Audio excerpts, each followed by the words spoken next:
রাজনৈতিক দলগুলো তো অনেক কিছুই চাচ্ছেন, আর যে বৈঠকটি হয়েছে এটা তো আমি তো প্রধান উপদেষ্টার অফিসের ডেপুটি প্রেস সেক্রেটারি, আমি তো আর ইউনাইটেড নেশনসের ডেপুটি প্রেস সেক্রেটারি না।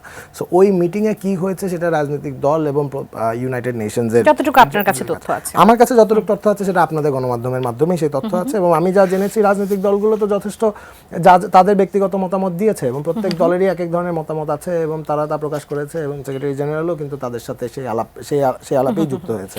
যখন একটা দেশে বাক স্বাধীনতা থাকে তখন এই সমস্যার সমাধানে পৌঁছানো যায় না, কারণ প্রত্যেক মানুষের প্রত্যেক কিছু ওপিনিয়ন থাকে। সো আপনি কখনো এই সমস্যার সমাধান যতক্ষণ না পর্যন্ত জাতীয় ঐক্য কমিশন কাজ করে সকলের সাথে কথা বলে একটা জায়গায় আসবে, তখনও তো আপনি এটা সলভ। জাতীয় ঐক্য কমিশন কিছুদিন আগেই একটি প্রেস ব্রিফিং করেছেন, আপনারা দেখেছেন। তারা তাদের কাজ চালিয়ে যাচ্ছে এবং অনেকে কিন্তু তাদের প্রপোজাল সাবমিটও করেছে, তারা কি কি সংস্কার চায় না চায়, এবং সেটা নিয়ে কাজ চলছে। এখানে আমি যেটা বলতে চাই, আমি আপনার প্রথম প্রশ্নে একটু ফিরে যেতে চাই। আপনি যে বললেন যে এইটার আমরা কোনো সুরাহা দেখবো কিনা, আমরা দেখবো, মানে এখন পর্যন্ত দেখবো না, কারণ একটা বাক স্বাধীনতা যে দেশে থাকে সেখানে এই ডিবেটটা থাকে, এবং আমার কাছে মনে হয় এটা প্রচন্ড হেলদি একটা ডিবেট, এক একজন এক এক জিনিস চাবে। আমি যেহেতু আমার কাছে মনে হয় এটা একটু ক্লিয়ার করা দরকার যে আমার দায়িত্ব অনুযায়ী আমি হচ্ছে প্রধান উপদেষ্টার ডেপুটি প্রেস সেক্রেটারি। সো আমি তার বক্তব্য অনুযায়ী বলবো যে তিনি কিন্তু বলেছেন যেই আপনারা অনেকেই বলতে পারেন, অনেক দলই বলতে পারে নির্বাচন নিয়ে ধানাই পানাই হচ্ছে, আবার সংস্কার নির্বাচন হবে। আমার কাছে মনে হয় প্রধান উপদেষ্টা পর্যন্ত এখনো তার স্টেটমেন্টে কিন্তু ক্লিয়ার আছেন যে এখনো পর্যন্ত তো আমরা বলছি যে আমরা ডিসেম্বরকে কেন্দ্র করে আগাচ্ছি, এবং এগেন আমরা কিন্তু বলছি যে এটা যদি সকল পলিটিক্যাল দল একমত হয় যে কতদূর সংস্কার করা হবে, কতদূর পর্যন্ত সংস্কার এই অন্তর্বর্তীকালীন সরকার করে যাবে।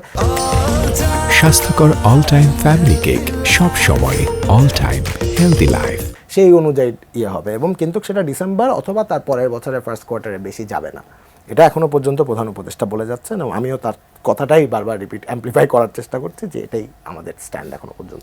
আমার মনে হয় পরের নির্বাচন অন্তর্বর্তীকালীন সরকার হবে না অন্তর্বর্তীকালীন সরকারি তত্ত্বাবধায়ক রূপে যাবে, সেটা একটা আইনগত প্রশ্ন, এবং আমার কাছে মনে হয় এটা একটা লিগ্যাল অ্যান্সার, যেটা আইন মন্ত্রণালয় হয়তো আরও ভালো দিতে পারবে বা নির্বাচন কমিশন হয়তো আরও ভালো দিতে পারবে।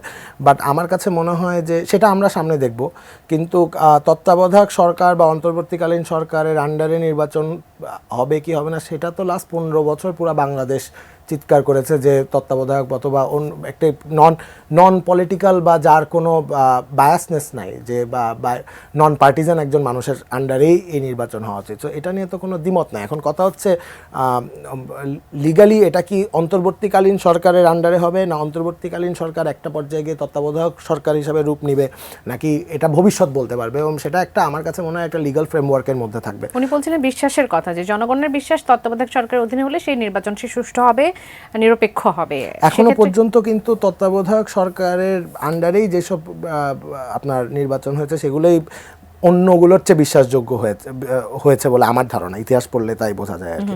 কিন্তু এবং বাট সেটাও তো মানে আমরা যেটা বলছি যে আমাদের কাজ তো হচ্ছে ফ্যাসিলিটেট করা।